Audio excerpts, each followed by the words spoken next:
Today's class is called Business Compliance and Best Practices, and we're also going to go over a business model. Now, we're going to cover a lot of information today. So what we're going to do is we're going to go through this series, then we'll pause, we'll take some questions and provide some answers, and then we'll go over the next part, which is your business model. Now, the reason we're going to do business model today is twofold. One, many of you don't have a business plan. And because you don't have a business plan, the business model can suffice for that. Business model is a one-page document. It's easier to navigate. It's easier to present. And it's easier for you to remember stuff about your business. Plus, it looks at your business in a 360 degree. So that's a good thing. So that's one part. The second part is the SBA want to make sure that we provide you guys with business planning assistance for your business. So if the business planning comes in the form of a business plan development of a business plan or a business model, then that will satisfy both requirements. So just want to let you guys know that. And I'm sure once I go through this business model with you, you guys are going to love it. You guys are going to say, hey, I prefer the business model over the business plan. All right. So the business model, let's take a look at it. Now, if there's any of you who are attending this class for the first time today, I just want to go over my background so you know who I am. I'm the director of the Entrepreneurship Center for the Los Angeles Urban League. This is a little snippet of my background. I've successfully helped a variety of DBEs, MBEs, SBEs in securing over $91 million in contracts with government entities and private entities. And some of those entities are LA Unified School District, LA Community College District, LA Metro, and the Exposition Light Rail Program, which is a $6 billion program. LAUSD project was $21 billion.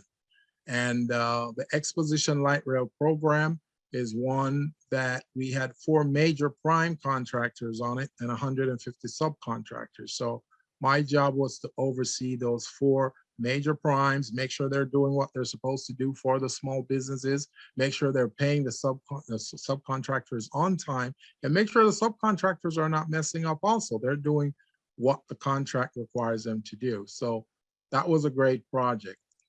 The LA Business Journal provided me an award stating that I was a Latino business advocate for 2016, because at the time I was the procurement chairperson for the California Hispanic Chambers of Commerce. So I traveled throughout the whole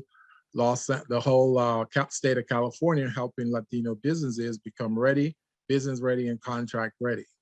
I want to do the same thing for you guys too. And one of the things we're hoping for is, I like to brag about my small businesses. So you guys will see, once I help or my team helps you to obtain a contract or a grant or any achievement within your business, we promote you guys, we brag about you. So that's what we want to do, and give you guys that free promotion. So that's why we really want you guys to do what you need to. 2015 Trailblazer Award for the Regional Black Chamber of Commerce in San Fernando Valley, and also from the SBA. That was the time when the SBA gave me an award as Consultant of the Year for this region. My background is a bachelor's in human services and a master's in organizational development. And I'm also the creator of this platform that you guys are using called Small Biz Pro. It's an online business management, procurement, and business assistance system, which helps you guys to become business ready, contract ready, nonprofit ready, grant ready, and certification ready. So there's a lot of work that went into the development of that platform, and many of you have already registered in it. Many of you haven't yet. The ones who haven't yet, I really want you guys to get involved with that, because you'll see how well it's going to help your business. So today's activity, this is what we're going to look at today. We're going to look at an overview of your small business structure. That means whatever structure you choose to run your business, whether it's a sole prop, a limited liability company, corporation, nonprofit, whatever it is, we're going to look at that structure and show you the key documents you need to run that efficiently and be in compliance with government entities. So we're going to look at those key documents. We're going to look at your business model. We're going to look at what is a business model. Then we're going to review the 9 segments of your business model. And then, as Michael mentioned earlier, that business model template, there's a link in the chat that you guys can click on and download that template, because we're going to go through it while I'm presenting on business model. I want you guys to take that template, start filling it out, because that template is going to represent your business plan. So we get everything I speak about today. I want you guys to take notes on that, because those notes is what's going to help you to create this business model that you're going to, once you complete it, you're going to show to me and show me that you were paying attention in what we're saying today. You were focused on your business, and the key pointers that we're asking you for, you're bringing those out so that you can pitch your business very well and effectively to your clients and contract providers. So that's what we're going to do today. So there'll be key takeaways, and of course there'll be homework assignment. And the homework assignment will be for you to complete your business model as well as your back office. There'll be question and answers as well, okay? So every class, I want to go over the mission of the Los Angeles Urban League, so you guys understand exactly what the Urban League is about and why they're here to help you. So the Los Angeles Urban League strives for equal economic opportunity and civil rights for Black and other historically oppressed peoples. We provide targeted education and economic advancement programs, and we lead through advocacy and partnership building to lift the economic outcomes for our people in the Los Angeles region. So that's what we do.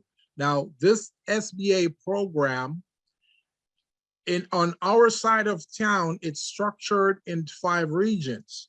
You've got Los Angeles, you've got San Diego, you've got Vegas, you got Phoenix, Arizona, and you got Seattle, Washington. These are the 5 regions that cover these types of program that we're delivering to you today. Now, the Los Angeles region is the lead area. We are the lead affiliate, the Urban League. We're the lead Urban League that will run this program. So we're going to be providing a lot of training and assistance to the other 4 that I just mentioned: the Vegas, the San Diego, the Phoenix, and the Seattle, Washington. So I have people from way out of town.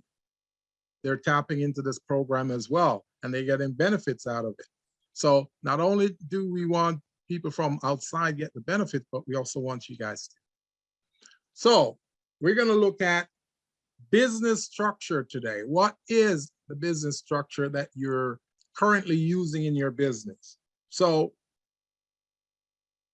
if you can put in a chat real quickly, what structure are you using to guide your business?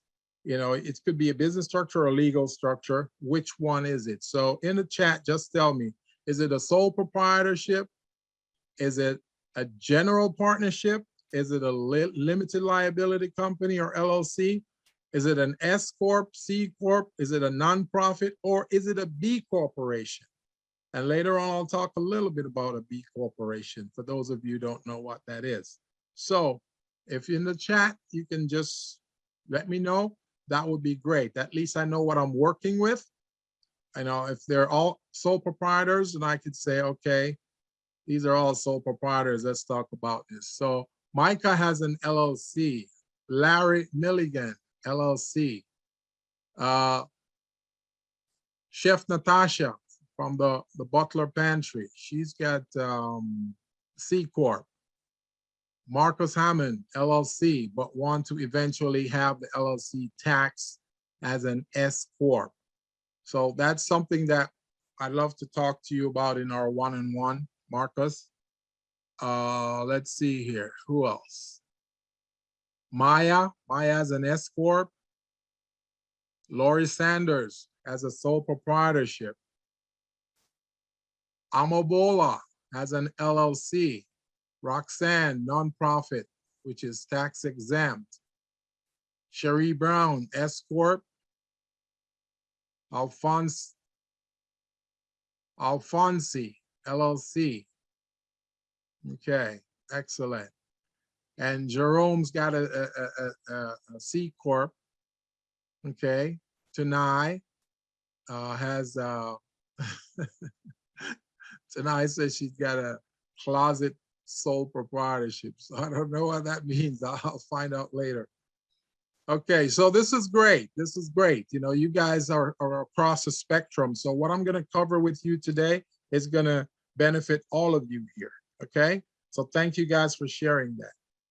So let's proceed with this. So just so you know, there are 6 legal structures. According to the IRS, there are 4 primary structures that the IRS look at. Just so you guys know, the IRS look at sole proprietorships, they look at general partnerships, they look at S Corp, and they look at C Corp. And at some point, they look at the nonprofit as well. But those are the primary ones they look at. The IRS, they don't really recognize LLCs. They really don't. Because as when we proceed here, you will see that the LLC is more governed by states. Different states have different requirements for LLC. So it's more of a state entity than a federal entity. So, you know, just keep that in mind. So let's look at the first structure, and a sole proprietorship. A sole proprietorship is when someone who owns an unincorporated business by himself or herself, if they're trying to do some domestic business, then this is the form they usually choose. It's the easiest form to run and operate. It's the cheapest form. If you're operating out of the county of Los Angeles, it's only $26 to set up and run your sole proprietorship when you register your fictitious business name with the county. So just wanted to share that with you. Most small businesses are sole proprietorship for several reasons. One, it's less paperwork to deal with. It's less burdensome, but it then exposes you to some legal liabilities and tax liabilities as well. So most of this definition I'm giving you today from these different structures are from the IRS. This is stuff I got from the IRS website. So I wanted to say things exactly the way they're saying it, or close to it, so you guys can understand what they're saying and why they're saying that. General partnership. The general partnership is when 2 or more people enter into a relationship to do business or trade. Each person contributes money, property, labor, or skill, and share in the profits and losses of the business. That's a partnership, a general partnership. So if your business is structured that way and you're running it as a sole proprietorship, you may want to consider upgrading the structure to a partnership. Limited liability company. This is a business structure that is allowed by state statute, not federal, state statute. So the states are the ones who decide how the LLC should be running and governed in terms of their protocol and requirements. Each state may use different regulations. So you should check with the state that you're in, whether it's California or somewhere else, and speak to them about the requirements of starting and running your LLC. Just so you know, like I said before, the LLC is not recognized by the IRS. When they see an LLC, they try to get the business owner to either run it and govern it as a sole proprietorship or under the requirements of an S corporation. So keep that in mind. So S corporation, Now, these are business entities that elect as to pass their income through the corporation, the losses, the deduction, and the credits on to their shareholders.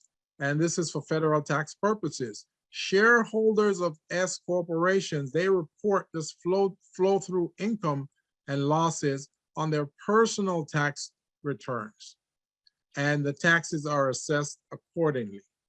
So it's very important that you know that. Now, the S Corp, it qualifies, to qualify for an S Corp, you have to apply to the IRS for that status. You can't just decide that, hey, I want to be an S Corp and I'm registering to be that. When you register with the IRS, you register as a C Corp, and then you make a request to the IRS to become an S Corp. So there's a form that you fill out, which we'll cover down below. And if you're going to be involved in these things down below, these are reasons why you should probably look at an S Corp. So if you're an individual that you want to be involved in trust and be involved in estate as part of your business, then the S Corp is the one that you may look at. As an S Corp, it may not be a partnership, and it's not for resident aliens. You got to be a citizen for that. If you're running an S Corp, you cannot have more than 100 shareholders. 100 or less you can have, but not more than that. If you're going to have more than 100 shareholders, then you have to upgrade to a C Corp.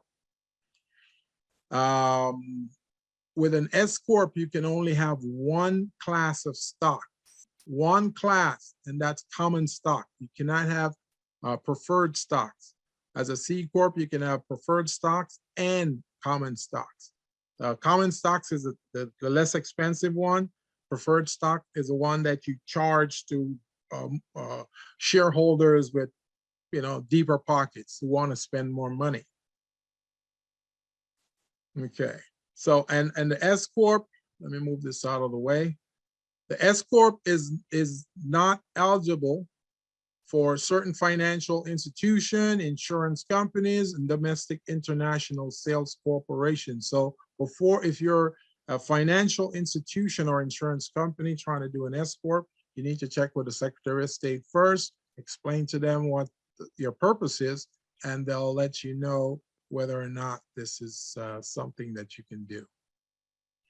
Now, there is a form that you fill out and submit to the IRS if you're an S Corp in order to obtain S Corp status. And that form is Form 2553. It's a 2553 form.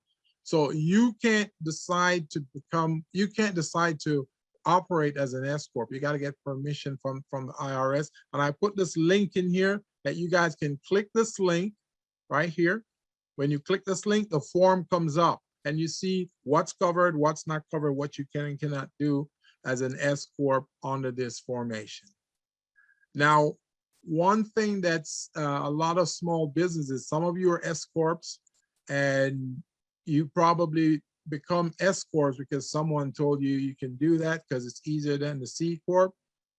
I just want you to know that applying for this form 2553, after you first register the S Corp and you receive your article of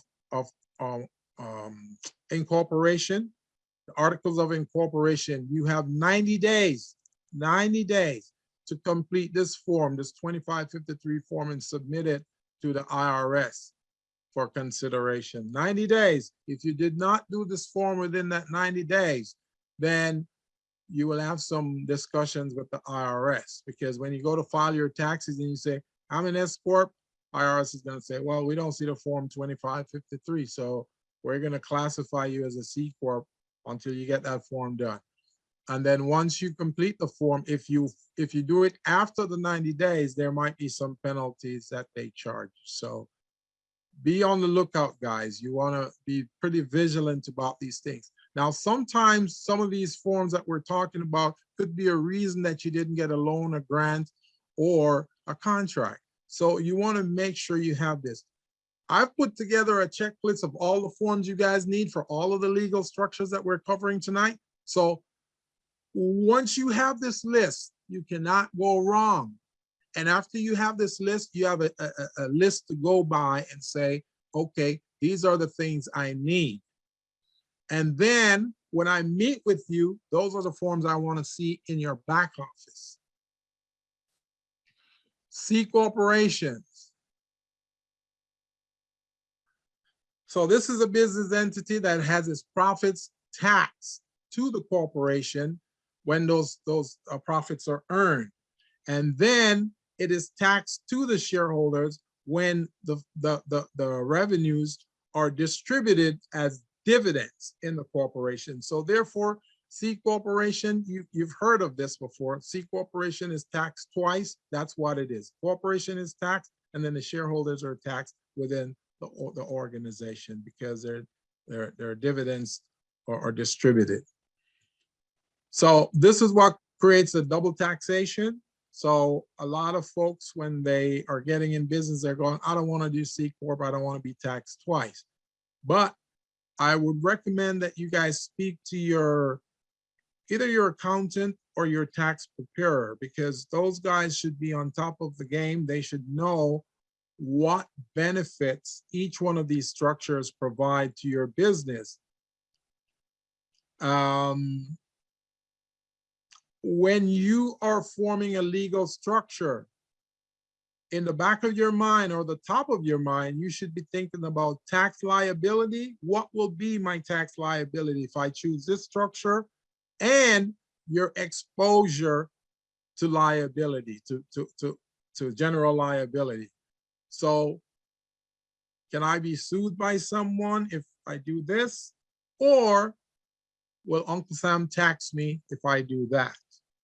With the C corporation, federal government just passed a law that you can only be taxed 28%.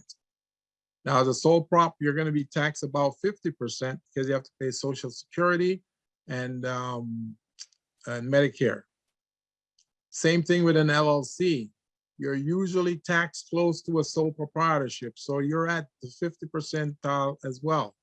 So those are things you guys need to know. You need to talk to your tax preparer. I'm just giving you an overview right here.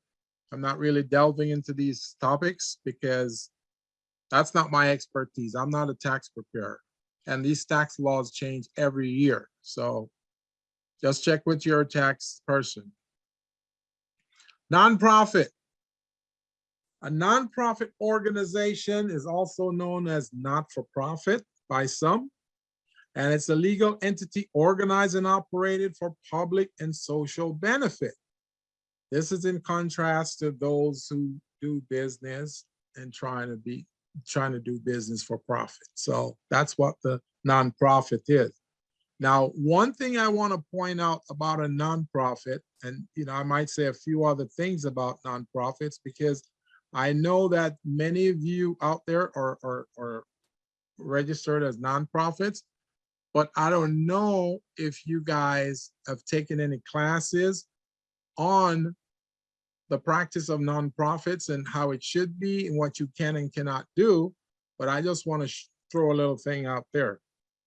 A nonprofit is subject to what they call non-distribution constraint. Non-distribution constraint. What does that mean? That means that any revenues that exceed expenses must be committed to the organization's purpose.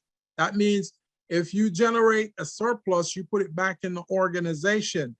The executive director cannot take that surplus money and say, I want to take this as my salary. I want to take this as a bonus, or I want to take this and give bonuses to my staff. They cannot do that. They have to put it back in the business and serve the population that they pledge to serve. And no private party can take this money by themselves or collectively without speaking to the board or a parliamentarian within your nonprofit. A parliamentarian is usually the person who reviews the rules and check the rules and make sure you can do things and you cannot do things. You know, a lot of nonprofits don't even know that person exists. So that person should be represented in every nonprofit. So before you do stuff within the nonprofit, you got to run it by the parliamentarian. And that parliamentarian is usually one of your board members. So keep that in mind. Again, as a nonprofit, if you form this nonprofit yourself, you don't own that nonprofit. It's not yours. It's not yours. The nonprofit belongs to the people that you pledge to serve. It belongs to them. And if you're no longer there, then the board of directors run that nonprofit. The board of directors can fire you. They can remove you.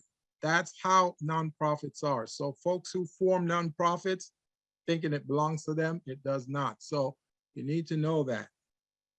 And the people you choose on your board is very critical to the success of your programs. So I just wanted to say that so you guys get a good understanding of nonprofits if you're getting involved in nonprofits. Some people think they can form nonprofits and get rich. It's not really about you getting rich. It's about the people that you serve. So part of the salary, it's voted on and agreed on by the board. And that's what's determined how much people get paid within the nonprofit. So finally, the final structure is a B corporation, B or benefit corporation, okay? So I'll just read a little bit about this.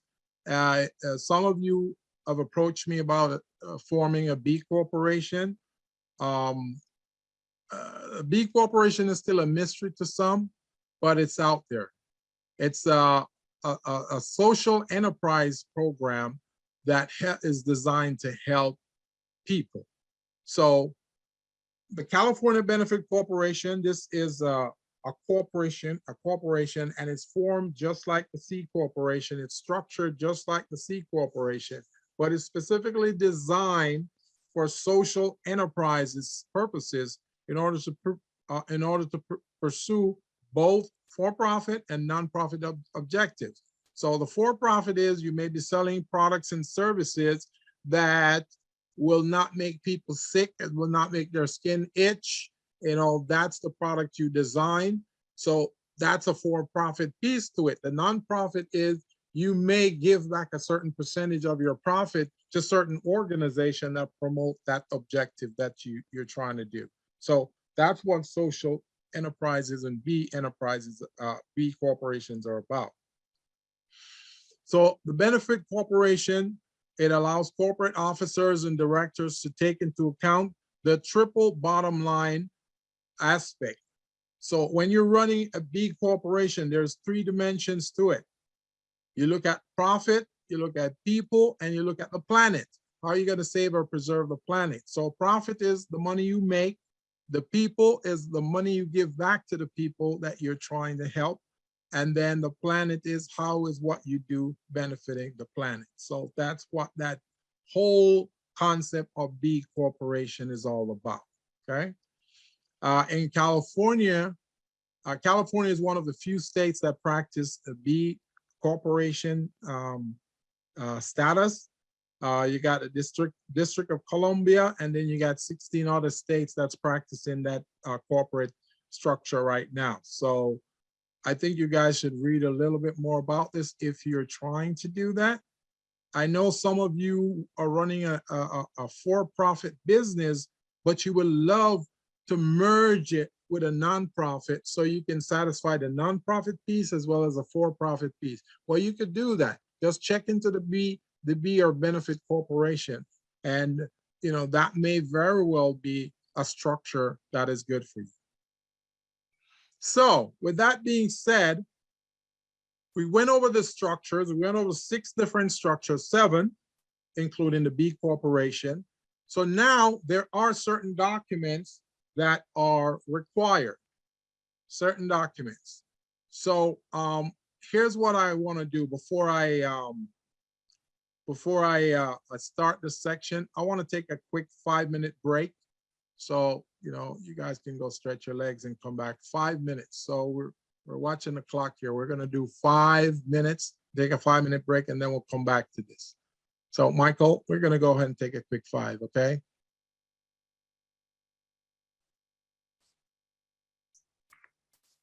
Sure thing.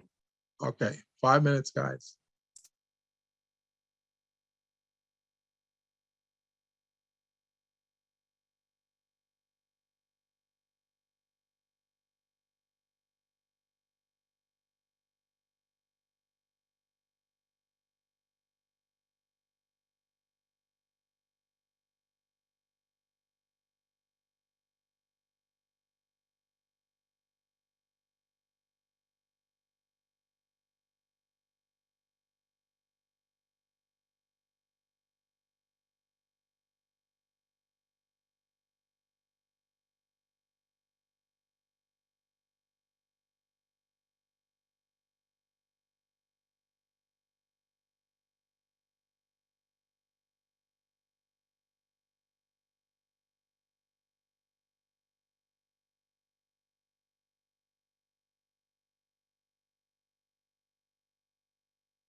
Okay, we are back.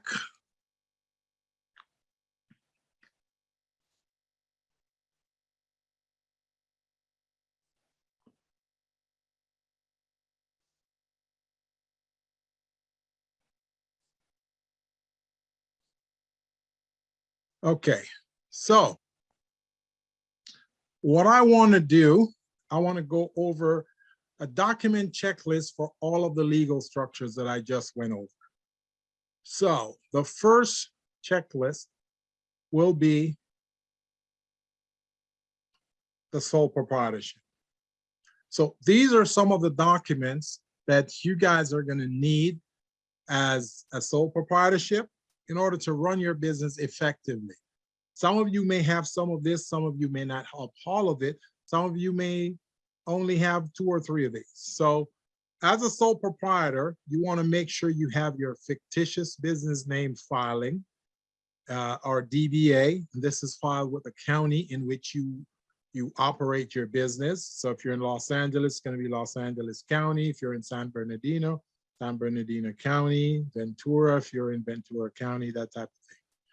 Then you want to have your EIN number, or your federal tax ID number that you file with the IRS. Then you want to have a business license. Now, I know there are certain professions out there that don't require a business license, but you want to do your research to find out if your profession is one of them. Because if yours is not one of them, and you've been operating without a business license, that could be some problems for you in a lot of ways. One, the city could try to charge you some back taxes on not filing your business license since the day of your operation, or they can charge you a penalty on that, or you can miss out on a grant opportunity, and that grant opportunity may say you got to have a business license to get this grant. So there's quite a bit of stuff. So to me, it's easier to just get my business license. And while we're on the topic of business license, for those of you who are operating within the city of Los Angeles and you have a business license within the city of Los Angeles, you got to renew that business license by February 28th of this month. February 28th, this month. That's your deadline. If you wait until the 29th or the next day, or I guess we only have 28 days this year, but if you wait until the next day, then you could be facing a $300 penalty. And trust me, take it from me, I've been there. I've missed the filing date and the city sent me a bill for $300. So I just want to let you guys know that. And don't just let, simple things like those cost you money. And that's part of the reason why the Urban League is gifting you guys this back office called Small Biz Pro to remind you guys when certain documents are going to expire 90 days before. So you don't have to get into this rut where you're going, February 28th, today is the 16th. Oh man, that means I got 12 days to renew my license. No, none of that. So just keep that in mind. So you want to have a business license as a sole proprietorship.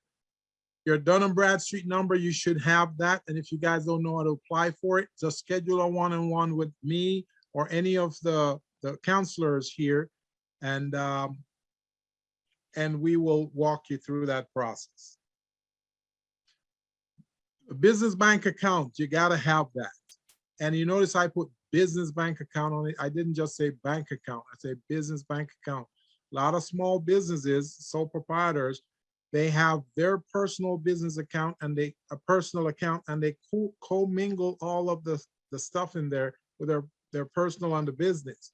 So when it comes time for them to separate certain expenses for taxes, they can't tell the difference. And the IRS love to see that, so they can charge you guys penalties for that. So have a separate account for the business and one for your personal. Permits. If there are any permits required to run your business, you want to check and find out first. If you don't know, you want to check with the Board of Equalization in the state of California. They'll tell you whether or not the type of business you offer and provide as a requirement for a permit. If you're selling products, you got to get a seller's permit. Number 7, if you're selling any kind of product, you're selling books, t-shirts, table, furniture, whatever you're selling, you got to get a seller's permit. Otherwise, you will continue to operate your business, and then one day out of the blue, you get a big bill from the Board of Equalization saying, hey, you owe us $4,000 because you never paid any of your seller's permit fees.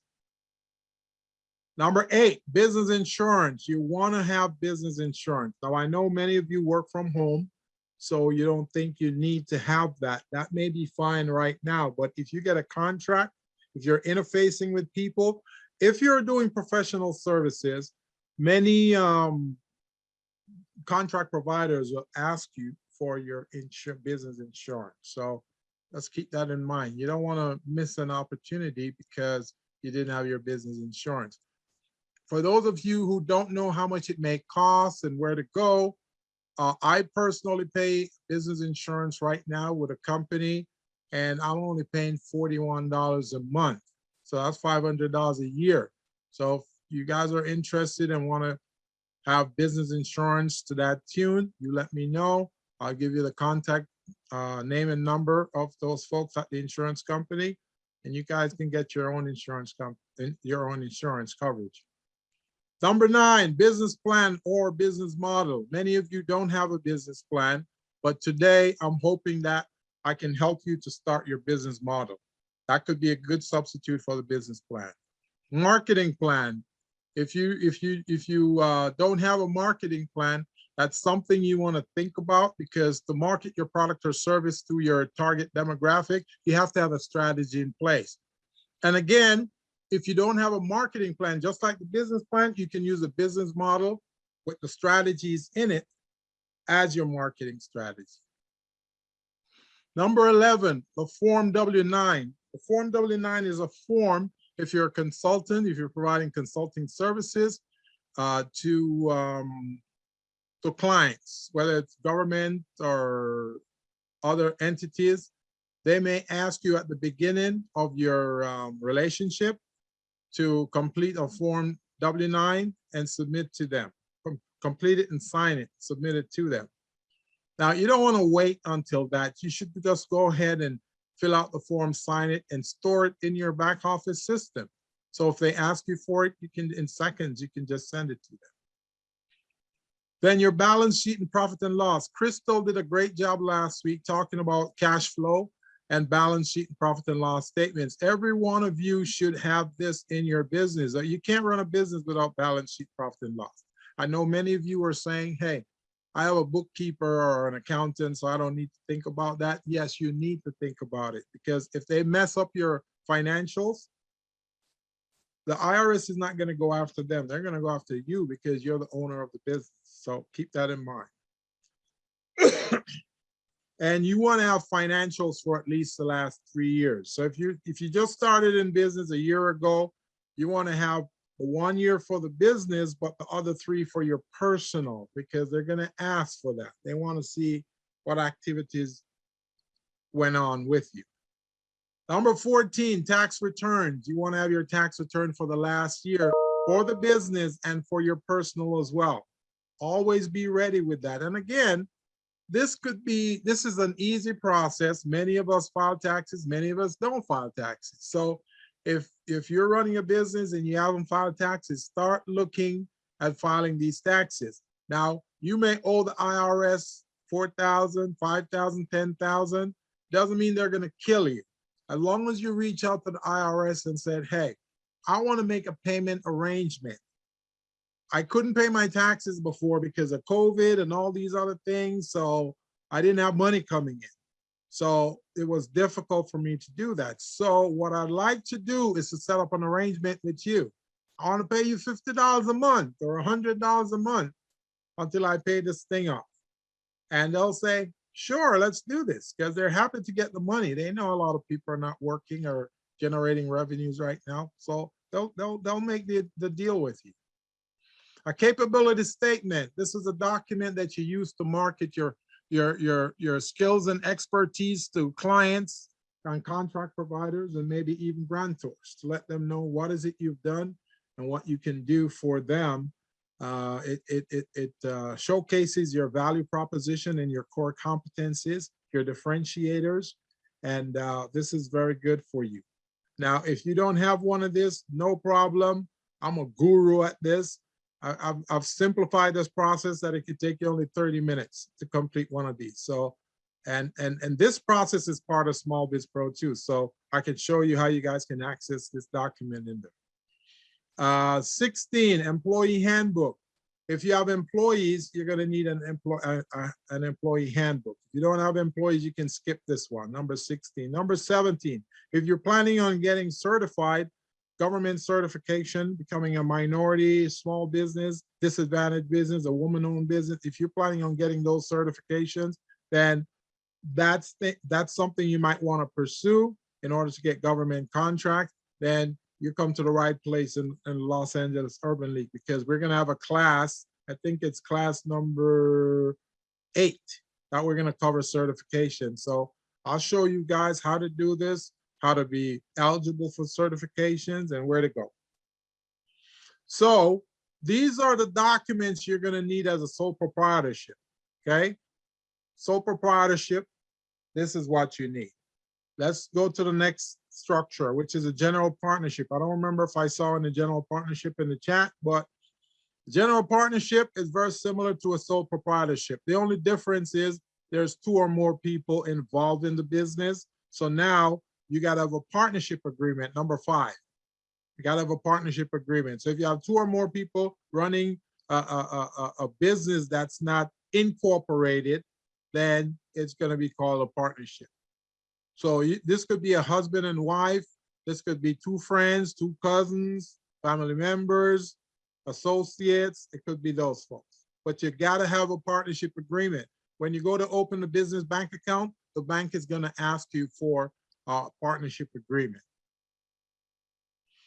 Number 7, permits. Again, if you need a permit to do your type of business, you should get one. Seller's permit, if you're selling any products, you need that. Business insurance, you may need that. If you're working from home, you may not need it now, but later on, if your contract provider or client asks you for it, you should be able to purchase it.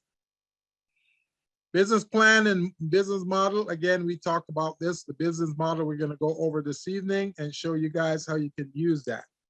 Number 12, you got your Form W-9. Again, if you're doing consulting services, they may want you to submit this to them if you're 1099. So then at the end of the year, they can give you your 1099 form. Number 13, balance sheet and profit and loss. Same thing here. Every business should have these. These are 2 of the financial statements that your business needs to run and operate efficiently. You cannot run the business without these 2, number 13 and number 14, or you won't know what money is coming in or what money is going out, or what expenses you got going on, or what surprise expenditure you have to deal with. Tax return, last 3 years, you want to have that. Capability statement, yes, this is good. Employee handbook, if you have employees. And certifications, the same thing. If you want to get government contracts, then you want to get your business certified. The next structure is a limited liability company. This one, your key documents are going to be your article of organization. This is what you register with the Secretary of State. So if you're in California, it's a California Secretary of State. If you're in Georgia or Delaware or wherever you are, you're going to go to the Secretary of State there to get that done. Then you get your EIN or Federal Tax ID number, statement of information. You get that also because that goes hand in hand with your article of organization. Now, if you are a foreign corporation, meaning that you operate in another state and you're trying to do business in California and you're trying to register the business here, then you're going to be registered as a foreign corporation. So set up an appointment with me and I'll go over this with you, show you what to do, show you what form to fill out at the Secretary of State site. Business license, you're going to need that. Again, you know, there are some trades that don't require a business license, but let's discuss it and see if yours is one of them or you need one. Dun & Bradstreet number, this is something that you're going to need. This Dun & Bradstreet number will help you with your business credit. So that's why it is so critical. Even when you go to open a bank account now, they're asking you what's your Dun & Bradstreet number. So it's critical. Number 6, an operating agreement. So if you're LLC and there's more than one member in the LLC, then they expect you to have an operating agreement among yourselves to say, okay, this is how we plan on operating this LLC. This is my role and responsibility. These are my obligations. This is how I'm going to be paid. They want to know if there's any restrictions between you and the other person, and you know what's your modus operandi, your mode of operation. Number 7, business bank account. Again, you got to have one of those. When you go to open a business bank account for an LLC, if it's a multi-member LLC, meaning there are 2 members that own it, then they're going to ask you for the operating agreement at the bank. Now, if it's a single owner LLC, that means you're the only owner of the LLC. They don't need an operating agreement, and they'll ask you a whole lot of questions just to verify that it's just you and no one else. And one of the things I want you guys to think about when you go to the bank to open an account, I'm sure many of you already have a bank account, but when you open an account, you want to make sure that the banker gives you the signature card for the account. When you open an account, there's a signature card. There's a one-sheet document with your signature on it saying you're the authorized signer for this account. Tell them you want a copy of that, because if you don't get that copy, then later on when you need it, they're going to tell you you can't have it. It's a property of the bank. And that makes a lot of people upset and angry. When they tell me that, I close my account. I go to another bank. So they always give me what I want.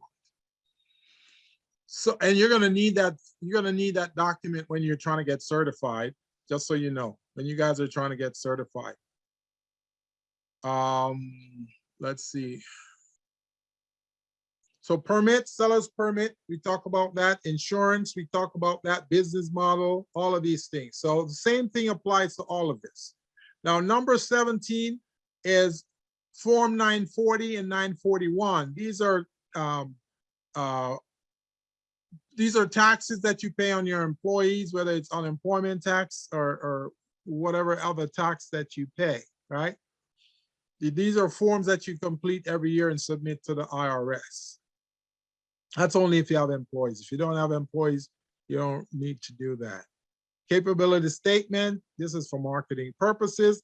Employee handbook, you're gonna need that if you have employees. And then I-9, Form I-9. If you have employees, you're gonna need to fill out that form to state that these workers are legitimately allowed to work in my organization. They're also citizens or permanent residents. Those are things that is mandatory, and every employer needs to comply with that. This form is a Homeland Security form, so you fill it out, you submit it to the Homeland Security, they keep it on record. And then number 22, Form DE9C. This is a form by the state of California, and this is a form to demonstrate that you have employees and that you have been paying into the unemployment fund. So that's what this is. It's a quarterly report that you do, and you submit it to the state of California, EDD. And also when you're applying for certification with the state of California, with DGS, they want to see this form. So this is one of the documents you fill out to become certified with the state of California, DGS. If you don't have this form, if you have employees and you don't have this form fill out, they're going to ask you for it. If you don't have it, then it's going to slow down your certification. They're going to say, we want this form. And when you provide this form, then we can move forward to your certification. So these are things you guys want to know ahead of time. You want to get them taken care of. So when the time comes, because a strategic partner could approach you guys tomorrow and say, hey, I want to go after this contract. There's a contract that we can get for $1 million, but we need to be certified with the state of California. But you don't have the Form DE6 and you have employees. So now, I mean, DE9C and you have employees. So now that's going to stop you. So don't want to do that. So the next list of documents is for an S Corp. And again, S Corp, you have your article of incorporation. You got your EIN, federal tax ID, statement of information. Then number 4 is our Form 2553 that we talk about. This is required by the IRS. And this is the only legal structure that uses this form. So if you're an S Corp, you need to fill out this form. This form needs to be completed within 90 days of you registering your article of incorporation. Now, what I've noticed in my years in this business, a lot of accountants, they don't fill out this form for you.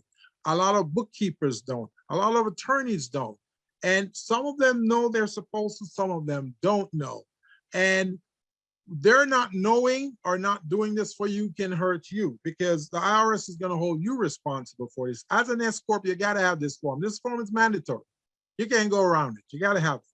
So all of you on here who is an S Corp, when you go home, check your files and see if you have this Form 2553 completed. If you don't have it completed, then we can schedule a meeting and I can take you to the site, which you're going to have a link to this anyway. And we'll show you how to get there and fill it out. Business license, you got to have that. Your Dun & Bradstreet number, your bylaws. First board of directors meeting minutes. When you form a corporation, you got to have a first board of directors meeting once you registered with the Secretary of State. So within 60 days, you want to have that first meeting. A lot of you don't have the first meeting. You don't even have one meeting. So So this document is unsigned in your kit. Some of you have a kit, some of you don't. But this first board of directors meeting minutes need to be signed, and you need to go through the process. If you don't know how to do it, let's schedule a meeting. I'll go over it with you. Then your regular board of directors meeting. Some people do it once a year. That's not acceptable. You can do it quarterly or you can do it monthly. Now, because many of you are busy, you can do it quarterly, and that's acceptable by the IRS and the SBA. So if you're going to go for certification like the DBE or the SBA 8A certification, they will want to see these meeting minutes. They want to see it. They want to see how you're planning your and running your business. So if you don't have these things completed, let's talk. I can guide you guys on this. They sell some of these meeting minutes in the stores as staples. I can show you guys how to do it. So you got to do your first board of directors meeting minutes. You got to do your regular board of directors meeting minutes, and you got to do your annual board of directors meeting minutes. So you don't just do these meeting minutes once. You do it continuously. Number 11, board resolution. So when you do your first board of directors meeting minutes, the board resolution is a document that you sign as well. So if you're the only person in the corporation, right? You're the board of director, you're the president, you're the chairman, you're the secretary, you're everybody. So you know what's going to happen, right? You're going to have a meeting. You can get in your office, get in a mirror and say, hey, we're having a meeting today. Today is February 16th. It's now 6/17, and we're going over these things. We're going to discuss marketing. We're going to discuss hiring staff. We're going to discuss hiring a consultant to help us.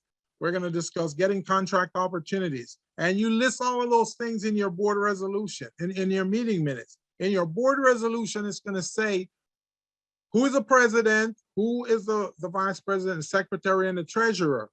In that meeting, you're going to appoint those people. So if you're the only one, then guess who is being appointed those positions? You. So you're going to say, Gilbert Buchanan will be the president, Gilbert Buchanan will be the treasurer, the secretary, and all of that. And you sign off on it. And the board resolution will also state who has check signing authority at the bank.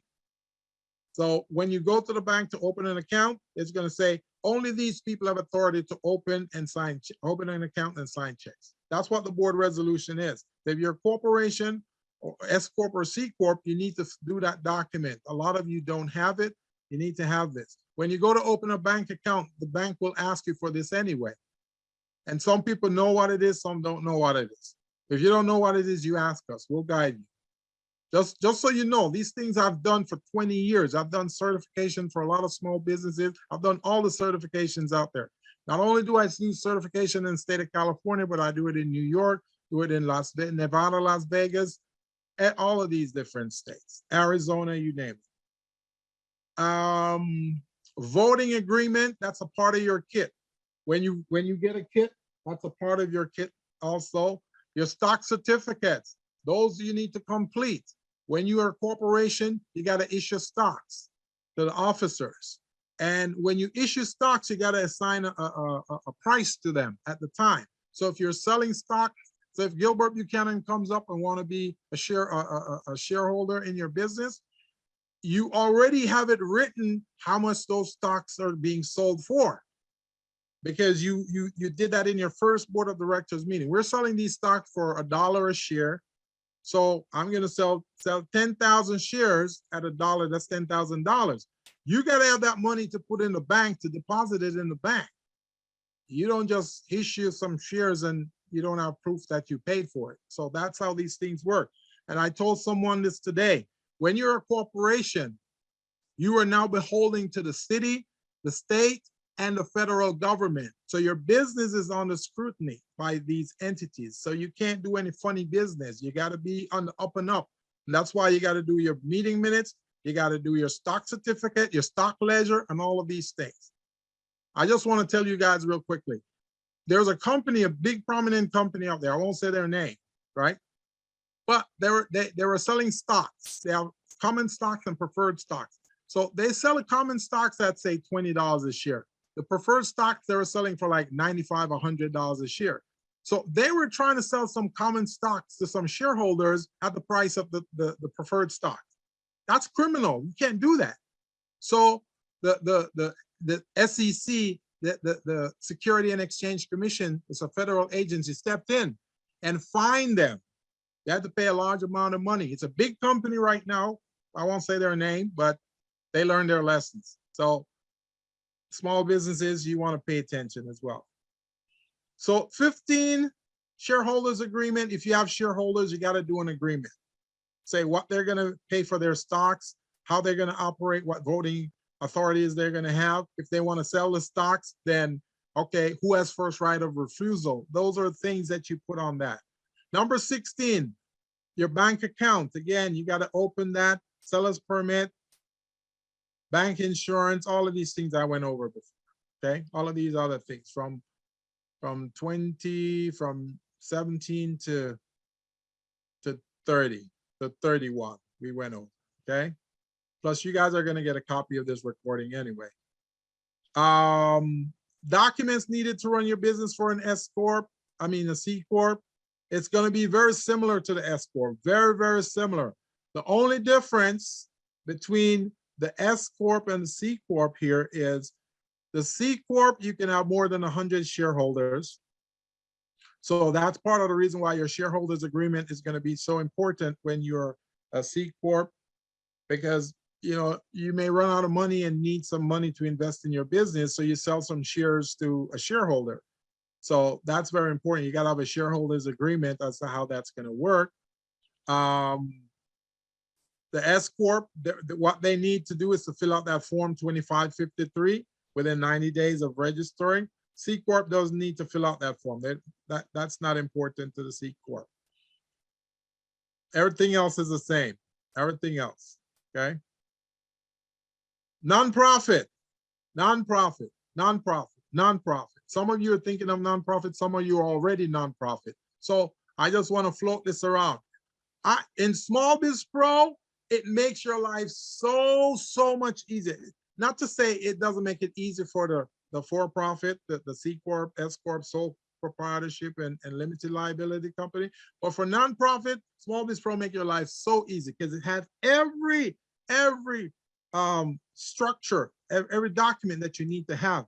It's structured in that system. It's created for you. All you have to do is to upload the document. So your form 1023, that's the structure that you're requesting permission to be a nonprofit, a 501c3. That's what that form is, number one, okay? That's your tax exemption waiver. Number two, you got to have an article of incorporation as a nonprofit. You got to have an EIN number, federal tax ID. You got to have a statement of information. The statement of information is different from the for-profit businesses. This one is a statement of information for nonprofits. It's on the Secretary of State website. If you don't know where it is, when we get together, do our one-on-ones, I'll show you. Business license, nonprofit are not required to have that, but you gotta apply for a waiver from the city in which you operate. A lot of you never apply for a waiver and you're operating expecting the city to know that you're a nonprofit. City don't know that, they don't care. So all you gotta do is to show them this item from number one, your form 1023, your tax exemption waiver from the federal government, and then the city will comply. They'll say, okay, and they'll give you a waiver, but you got to fill out the form for that. Dun & Bradstreet number, you apply for that as well. Then your bylaws, then you got to have a board of governance. Board of governance is speak to how your board is going to be run, how it's going to be selected, and what the board is going to do for your nonprofit. And you're going to have a list of board members as well. And in that requirement is a quorum, the least amount of members you can have to run the nonprofit. Then you got your first board of directors meeting, the regular board of directors meeting, board resolution, and all these other things, okay? Number 15, you got to have a nonprofit business plan or strategic plan. Again, all of this stuff is in Small Biz Pro. So if you're a nonprofit and when you register, you said nonprofit, you will see all the documents, the slots for those documents show up. You don't have to think about anything. You don't have to figure out what you need to have. System creates it for you. You got to have an executive summary, and in that executive summary, you speak to the history of your business, the purpose of your business, why you formed a nonprofit, and the population the target population that you're serving. Fundraising, you should have a section for that. Again, I-9, the form I-9 if you have employees, nonprofit sub-grant awards. All of these are in Small Biz Pro, so you can just, when you get an award, a grant award, you can just slide it in and name it. Say grant from Verizon or grant from Office Depot. Balance sheet, profit and loss, that's required. Tax return. These forms 23, form 990 and 941, that's required if the nonprofit has employees. 24, nonprofit is going to do these form 990s. Okay, got to have this. A lot of businesses didn't get their PPP loan because they couldn't prove that they have these forms, that they have employees. That's no good. And then finally, the B Corporation. Again, like I say, this operates just like the C Corp. So most of the documents that the C Corp requires, they're going to require it too. The only difference is in this one, you're going to have waiver and exemptions forms. So these are forms for the nonprofit portion of the business. So there are certain specific forms that you can use. Then you got the charitable number 8, the charitable contributions. When you contribute to groups of people or organizations, then you put the forms, you complete the forms and you put them here because you're going to need to report those to the IRS at the end of the year. There is a form that you can also include in this. It's called, what is it called? I can't think of it right now. I'll think of it later. But it's a form when you gift, it's a gift of service form. When you provide services to a nonprofit and you didn't charge them for it, it's called a gift of service. So that's the form that you fill out, and at the end of the year, you submit that with your taxes because the service you provide has a value to it. So if you're a consultant charging $200 an hour and you spend 100 hours, 100 times 200, that's what that service is worth. So at the end of the year, when you file your taxes, you want to take a deduction for that amount, okay? So all of this is similar to what we went over before. Everything right here, everything, okay?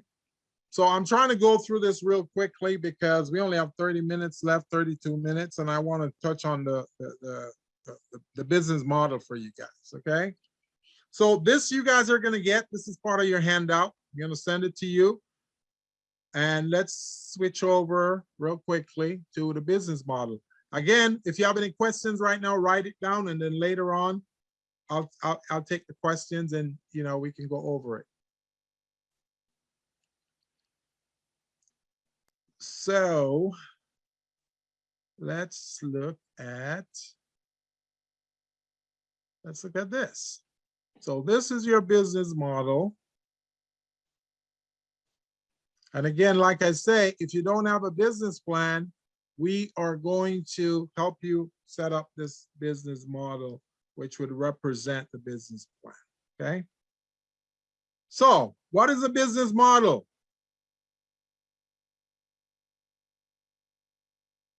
What is a business model? Well, a business model is a system that a business develops to describe how the company will deliver value to its customers via the products or services that it offers in solving the customer's pain in the marketplace. Remember, you enter into business to solve a pain in the marketplace. You may be in it for money, but the bottom line is you're here to solve a pain in the marketplace for the customers.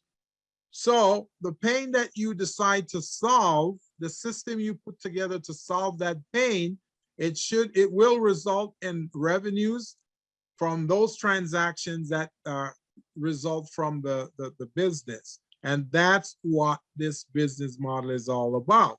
So within this business model are systems, and those systems are connected. There's an infrastructure. So they said a knee bone is connected to the foot bone. That's how it is in the business. One part of the business connected to another part is connected to another part, and that's how your business works in sync.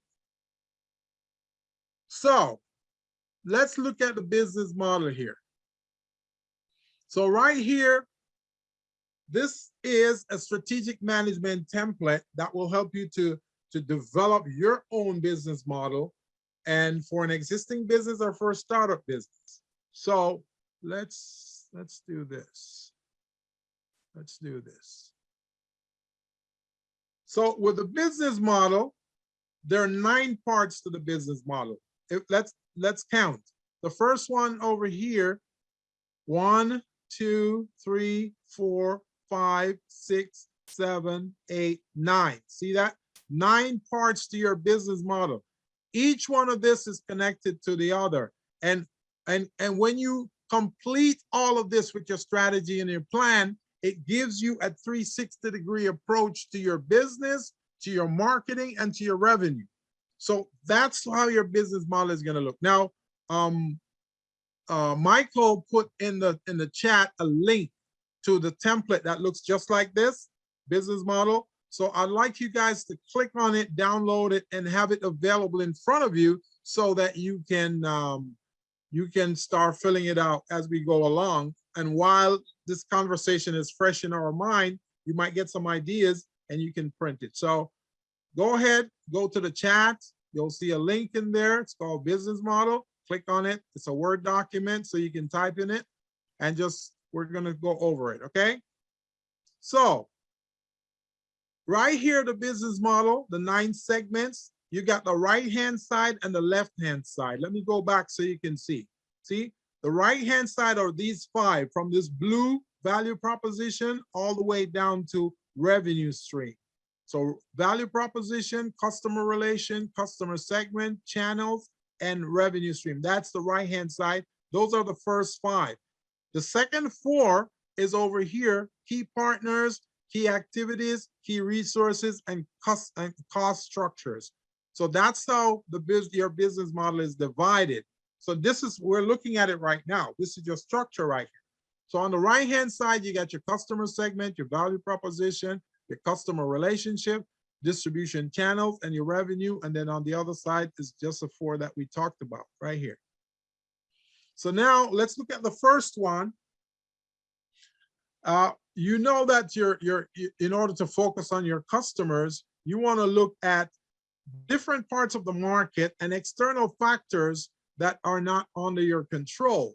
Those are things that really can impact your business. It can prevent you from growth, or it can enable you to grow. So the customer part is some key part to your business model, which is this one, number 1, the brown one.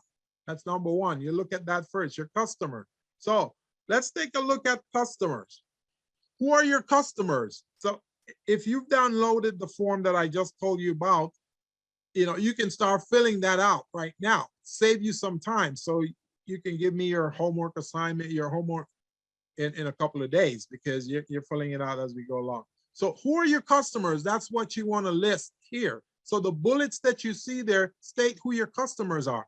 My customers are males who are 35 years old. They're bald. They live in a certain region. They generate X amount of revenue. They have disposable income. That's how you're defining your customers. So when you hear who is your customers, those are the things you should be thinking about. What is your customer segment? Well, customer segment is males. Customer segment of females. I do hair, so I take care of women's hair. So I want women who have a need for my type of hair products that I offer. So think about that. The third bullet, you want to create a different value proposition for each of your customer segments. So if you're doing hair for women and men, the value you're going to provide for a woman is going to be a different value for men. So that's something you want to think about. If your target demographic are women and kids, the value proposition for kids are going to be different than the women. So keep that in mind. Many of you have different clientele, different customers you're going after. So you want to list that. Who are your customers? Well, I have 2 types of customers. I got children from 7 to 12, and I have women from 20 to 45. You know, that's your two groups. And then you talk about what's special about that group. You know, what is it they offer, what they bring to the table, and what problem they have that you got to solve. So that's what you want to list right here under the bullets for the customer. Establish a set of products or services that will help to get the job done for your customers. Just remember, these customers can go anywhere they want. So you want to show them that you are the business of choice for them. You are the one with the solution to their pain. Okay? So keep that in mind. Value proposition, that's the second item on the business model template here. So value proposition, you want to describe the value that you deliver to each customer segment. And some of the common value proposition could be newness. Maybe you're bringing something new to the table. You're going to provide some high performance in the product or service you're offering. You may give the customer an ability to customize. You know, I saw a product. I don't remember where I saw the product. So somebody was selling something, but they give the customer the opportunity to make it themselves, which was great, because then you don't feel like you have to make a product one way for everybody. Each person can make it and tweak it. Then, oh, I remember. So this client made cookies. So she's got these cookie dough that she sells. So the clients could just take the cookie dough, they can personalize it, can put raisin in it, they can put whatever they want. And that was amazing. People love it. So that's another way you can bring value to your products or services. Design, if you have a design that's unique, that's customary to the customer, that's something you can look at. Brand and the status. Pricing, you know, maybe the price they're paying is too high. Your price is a little bit more reasonable. You lock them into a contract to show, okay, I'll give you this low price for a year. You know, that's good business right there. That makes them excited. Convenience, you may provide certain level of convenience. That's a value proposition for your customers. So these are things you want to look at. So when you're creating your business model, these are things you want to put in bullet forms. Now, when you're doing your business plan, you could do some of the same things, but it would take multiple pages. This is just one page. So when you ask yourself, you want to ask yourself the question when you're creating your value proposition, what pain or problem are you solving for the customer? And just remember this, when you talk about pain for a customer, pain is measured by time, money, and resources. So if you can save them time, that's a pain you're solving. If you can save them money, that's a pain you're solving. If you can provide them resources that they don't have, that's a pain you're solving. So think about those things. Think about it. And with the value you're offering, you want to make sure that you're offering it much better than the competition. Clients like to say, I can go next door to the competition, or oh, competition treats me better. But if you're giving them a good value and you're solving their pain point, believe me, they're not going to say that. They're going to stick with you. Let's look at the distribution channel, which is the fourth item. Fourth item, describe how you're going to reach your client, distribution channels. So if you're selling hair care products, how are you going to get your hair care products to your client? Maybe online. Maybe you open a kiosk. Maybe you're in a mall. Maybe you do direct mail. You know, there's so many ways you can get your product to the clients. So think about that. Is it a physical channel that you're having, or a digital one? You know, that's a good question right there. You know, everything is going digital today. So that might be a good way for you to help solve the pain of the client much better than your competitor. Do you plan on reaching them through direct channels, or will it be through indirect channels? Indirect channels mean that you have ambassadors or affiliates who can get the products to them. Affiliates order the products from you and they deliver it to them. How does each customer segment want to be reached? You want to know that. So doing surveys with them will tell you a lot about that. Retail or wholesale, is that how you're going to go? I watch Shark Tank a lot, and most of the times I hear the sharks are discouraging retail because they're saying retail is a nightmare. So you may want to explore those. You know, why is it a nightmare? You know, is retail good for me? Is it bad for me? Check it out. See what's involved. Distribution channel. So once you know what segment you're targeting, then you know what value you're offering, and you can put it in a nice little bowl, present it to your clients so they can see what you're doing for them and how you can help them better than the competition. Now, you guys are getting this material, so I don't need to go through all of this, but you know, I want you guys to review it and see how it relates to your business, how you can step up your game. Just remember this. This is week number 3. I haven't gotten any homework from you guys, so it's like we're still in week number 1. So after tonight, I'm expecting to see some products from production from you guys. Customer relations, that's item number 4 here on the business model canvas. So you want to ask yourself, how do I keep and grow my customer base? You know, how do I do that? What do you need to do for the customer? Do I have to be nice? How nice do I need to be? You know, do I follow up with them? Do I find out their birthday? Do I send them things on their birthdays? You know, if while they're purchasing from me, I ask them, how's your family? Well, we're doing fine. I had to take my dog to the vet this weekend. Oh, really? What kind of dog do you have? And that kind of conversation could end up yielding you some business because you're showing some interest in them. Next time you talk to them, hey, how is Fluffy doing? Oh, you remember Fluffy? Yeah, we remember. You know, I'm a dog lover. So all of those things are things you want to do. That can help you to win deals from your customers. Okay? So think about these things. So customer relation, again, this part, I just want you to go through. I don't want to beat it over and over again because I want to get to the revenue stream piece. Revenue stream is crucial, okay? This is where the money comes from to run your business operation. This is inflow of money. This is when you sell a product or a service, you get money from that in exchange. And that every one of us love that thing. But we got to figure out how many streams of revenues we can have. Now, I would say to you, you want to have at least 7 streams of revenue. Crystal Mitchell will tell you about 9. So somewhere between 7 and 9 is a good number for you to have in terms of increasing your revenue. So payment method, how do you accept payment? Well, you can use credit cards, cash. You have merchandise and products, subscription model. That could be a way to bring in cash in the business. Licensing, some of you may have a product that's proprietary. You can license it.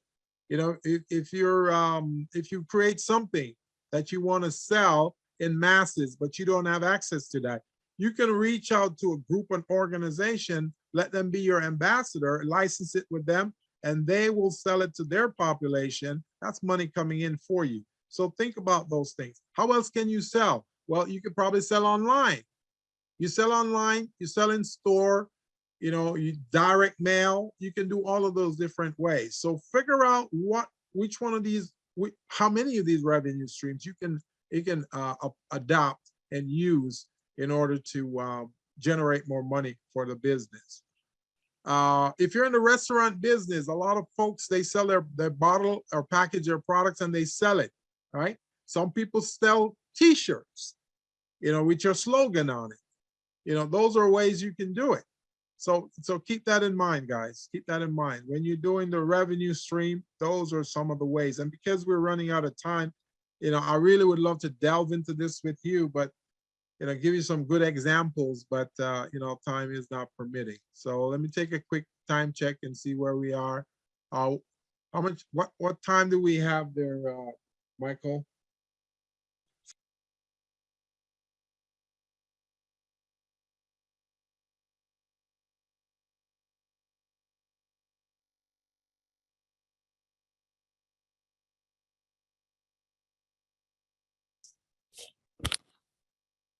Hey, Gilbert, you're muted right now.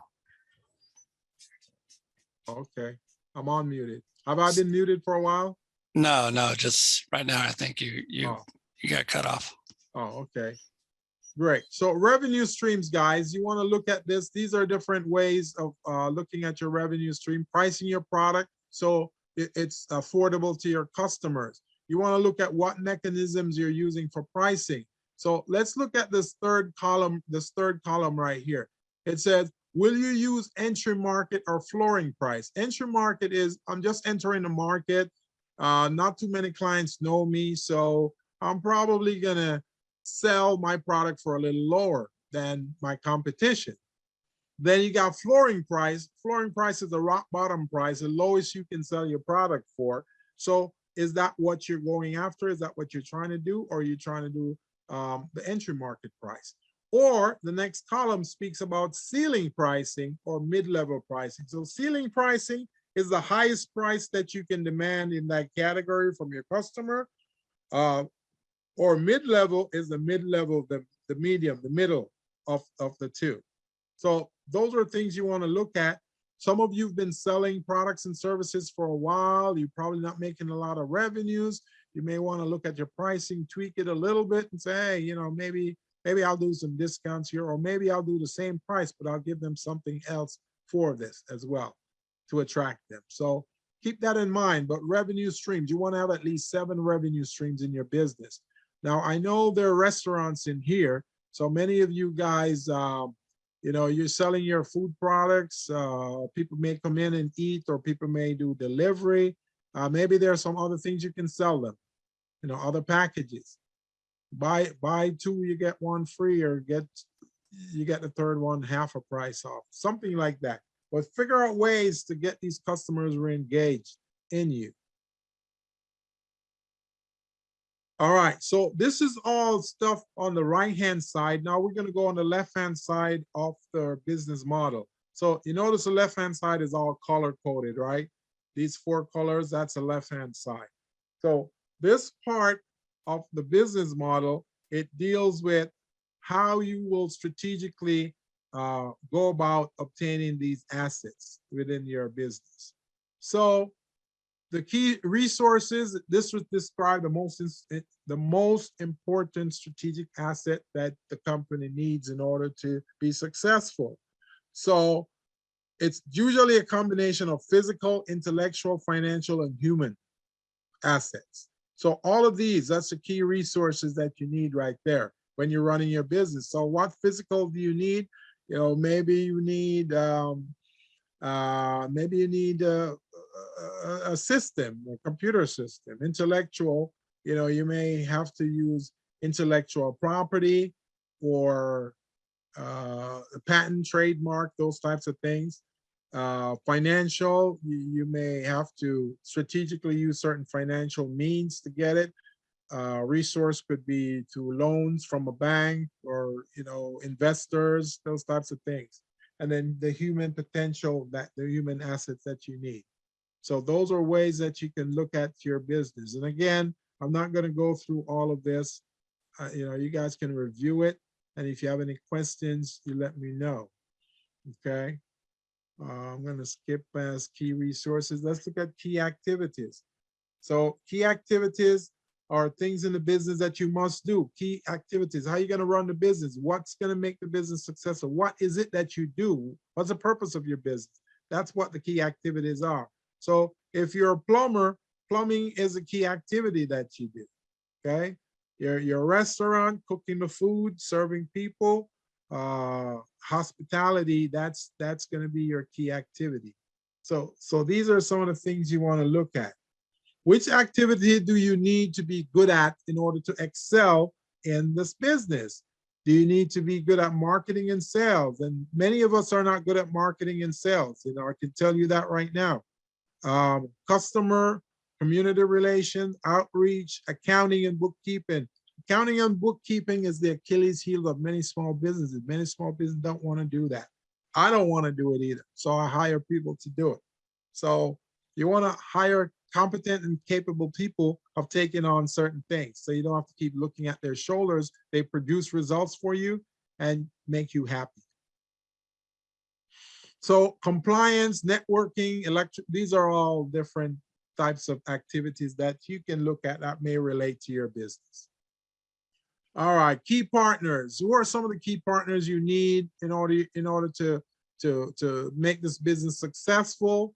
You know, people you can collaborate with. Well, you want to look at some of your suppliers. Who are some of your suppliers? Well, Costco may be a supplier. If you're in the restaurant business, you buy food products from them at a lower price, or they may have the food at a certain price in the market in their stores, and you may want to go talk with their, their marketing person and say, hey, I want to pay less for this. You know, I don't want to pay as much as everybody else. I'm a supplier. I'm a vendor here. So they may cut a deal with you at a certain price, and that's only your price. So take a look at that. Affiliate programs, that could be something that you can use with partners as well. You know, just remember, if you have people out there selling for you, ambassadors, that makes your life easier because that's stuff that they're doing that you don't have to do. And that's additional visibility for you out in the marketplace. So independent consultants, that works. You know, the Urban League hires a lot of independent consultants. So those independent consultants, they go out there, represent the Urban League, and they do things. They bring special talent into the Urban League, you know, talent that may not be there, talent that, you know, these folks may have gotten, you know, in other organizations. So they bring it there to help build the capabilities and capacity of the Urban League. Same thing with you. You can do the same thing. You may want to franchise your business as well, you know, to create partnership. You may want to joint venture, you know, subcontractors. All of these things are things that will help you with key partners. And then finally, the cost structure. This is really key. So this is, you're going to list all the costs, the things that cost in the business. So the key activities that you provide, those cost money. So you got to produce them. You know, if you're an IT company, you have to pay for storage and security and all of that. Value proposition, you know, developing those things cost money. When you're developing your product to sell it, you got COGS, cost of goods sold. That's what that is. That's on your financial statement. So it lets you know how much creating that product costs to you. And you don't want it to go over 40%. You know, it goes over 40%, then you're going to have a problem. If it goes over 50, 60, 70%, then the other 30%, you're going to need that to take care of salary and all kinds of other expenditures, and you may not make a profit. So you want to keep that the COGS, cost of goods sold, below 40% if you can. I know in the restaurant business, COGS are very high because, you know, the restaurant business is just, you know, you got a lot of perishables in there. So these are some of the costs that you want. Marketing, advertising costs. These are some of the costs that goes under your cost structure. So you want to list those and state what they are on a monthly basis. How much is it costing you? And then on the revenue side, you want to look at how much are you bringing in, and is there a surplus? And then, you know, you can do your calculation and see what a percentage is. So let me see here. Okay, I got 6 minutes to go. So I would love to go through the rest of this with you guys, but you know, the time is not permitting it. I wanted to do both of these presentations for you guys today because I know it's very important to your business. So we've gone through the 9 segments of your business model, which instead of doing a business plan, you can do this. It's a 1-page document. Just fill out each block, the bullet items on it. Once you have put all of these segments together and put it in one place, then you should have a functional business model, and you can speak from this when you're speaking to clients or someone asking you questions on the phone. You can just take up your business model, look at it, and talk to them from that. It's amazing. So your homework assignment is going to be to complete your own business model. The form that was in the link in the chat, you're going to click on that, download it, and that's your business model template. And I want you to answer the questions from this and put your answers in here. So with that being said, let's do some question and answers. So Michael, let's see if we can talk to a few folks before we say bye-bye today. So let's see what they have, question and answers. Most bank operate, this is Marcus. Marcus said most bank require operating agreement, even for single member LLCs. Right. So Marcus, going back to your question on the operating agreement, some banks will ask for that even though you're a single member. So there are two types of agreement out there. You can do a single member, you can do a multi-member agreement. But if you don't have the single member agreement, you can explain to them, hey, I'm a single member LLC. And the paperwork you file when you're registering will say that you're a single owner LLC. And that, I mean, single member LLC. And that should be sufficient for the banks. Sometimes banks want to be jerks and give you a hard time, small business owners. So don't let that sway you or bother you at all. But if you can't find that and you need a single owner agreement, just schedule an appointment with me and I'll give you a sample, okay?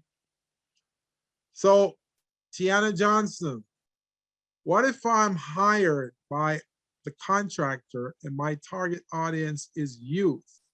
Who would be my customers? So your customer is going to be the person who hire you and paying you. So if you're hired by the contractor, that's your customer.